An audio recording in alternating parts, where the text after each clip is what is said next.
42% reservation అమలై మా యొక్క వెనుకబడిన కుల జాతులందరికీ కూడా రాజకీయంగా, ఉద్యోగపరంగా, విద్యాపరంగా 42% రిజర్వేషన్ వస్తే ఎక్కువ సంతోషపడిలో మొదటి వరుసలో వ్యక్తిని గంగుల కమలాకర్. మా పార్టీ పక్షాన కూడా ఈ బిల్లు పాస్ కాయి తర్వాత ఎలాంటి న్యాయమైన చిక్కులు లేకుండా మాకు రాబోయే కాలంలో 42% రిజర్వేషన్ తోటి అటు మున్సిపాలిటీ కానీ ఇటు పంచాయతీరాల్లో కానీ మేమెంతో మాకు అంత వాటాగా రిజర్వేషన్ వస్తే మా ఎలక్షన్లలో నిజంగా ఇది అయితే గిట్ట చాలా సంతోషపడే వ్యక్తం చేస్తాం అధ్యక్ష.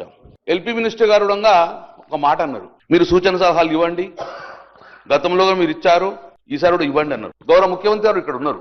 ఆ రోజులంగా మీరు మార్చిలో బిల్ పెట్టినప్పుడంగా బిల్ 3, బిల్ 4 పెట్టినప్పుడంగా సంపూర్ణంగా స్వాగతించారు. సంపూర్ణంగా దాన్ని ఏకపక్షంగా అందరు నిర్ణయం చేసుకొని ఈ బిల్లు పంపిన అధ్యక్ష. ఆ రోజు కూడా మమ్మల్ని సూచనలు అడిగారు, మేము కూడా సూచన క్లియర్ చెప్పినాం.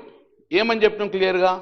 గౌరవ ముఖ్యమంత్రి గారు చెప్పారు, మీరు కూడా రండి, నేమ్ కూడా మెన్షన్ చేశారు, గంగుల కమలాకర్, శ్రీనివాస్ యాదవ్ మీరు కూడా రండి, అఖిలపక్షం తీసుకెళ్దాం, ఈ బిల్లు ఒత్తిడి తీసుకెళ్తాం అంటే yes sir will come with you అని చెప్పాము. అధ్యక్ష, ఆ రోజు మార్చిలో 3, బిల్లు 4 ఈ పంపినప్పుడంగా మేము ఒకటే చెప్పాము, ఈరోజు శాస్త్రీయ పరంగా చెయ్యండి, శాస్త్రీయ పరంగా చేస్తే సక్సెస్ అయిన రాష్ట్రము తమిళనాడు, అశాస్త్రీయంగా చేయడం వలన ఫెయిల్ అయిన రాష్ట్రాలు బీహార్ కానీ, మధ్యప్రదేశ్ కానీ, యూపీ కానీ అశాస్త్రీయంగా చేయడం వలన కోర్టుతో మొట్టికాయలు వేయడం వలన అది రివర్స్ తిరిగి వచ్చింది అని మనం కూడా శాస్త్రీయంగా పోదాము, దయచేసి వెనుకబడిన కులాలను మోసం చేయొద్దు అని చెప్పేసి శాస్త్రీయంగా చేయాలని చెప్పి ఆ రోజుగా ఇదే సభలో మేము చెప్పడం జరిగింది అధ్యక్ష.